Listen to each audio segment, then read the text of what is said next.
প্রথমে আমি সকল চাষি ভাইদের একটাই বার্তা দিতে চাইব, এই ভিয়েতনাম সুপার আর্লির দ্বিতীয় কোনো জাত নেই, এটা একটাই জাত। তো যে ভদ্রলোকের কাছ থেকে আপনারা চারা কিনছেন উনি এক কথায় মিথ্যা প্রলোভন দিয়ে আপনাদের চারা বেশি দামে বিক্রি করছে।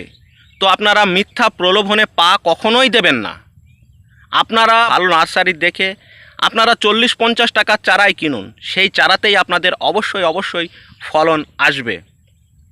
আর একটা কথা না বললেই নয় যে অনেকেই দেখছি সেই ভদ্রলোকের কথা শুনে কাঁঠাল গাছকে এই যত্ন করতে হবে, সেই যত্ন করতে হবে, লিটার মেপে জল দিতে হবে, এত লিটার ডেলি জল দিতে হবে, এমন কিছু নয়।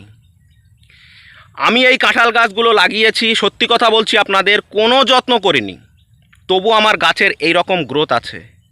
তো আপনারা জানবেন কাঁঠাল গাছ কোনো আকাশ থেকে পড়েনি যে তাকে একদম এই রকম লিটার মেপে জল দিতে হবে ওষুধ খাওয়ানো করে।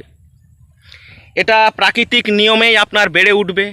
আমাদের আশেপাশে যে কাঁঠাল গাছগুলো দেশীয় কাঁঠাল গাছ থাকে সেগুলো দেখবেন বীজ পড়লেই এমনি সেগুলো বেরিয়ে যায় এবং এমনিই বড় হয়, কোনো যত্ন লাগে না, কোনো কিচ্ছু দিতে হয় না।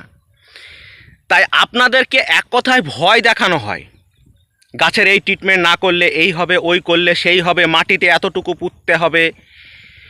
তো ভয় দেখিয়ে আপনাদেরকে চারা বেশি দামে বিক্রি করা হয়। তো আপনাদের কাছে আবারও অনুরোধ রাখছি, ওই রকম লোকের প্রলোভনে পা দেবেন না। আপনারা কোনো ভালো নার্সারি দেখে অল্প দামে হোক, কেন আপনি 200 টাকা দিয়ে চারা কিনতে যাবেন?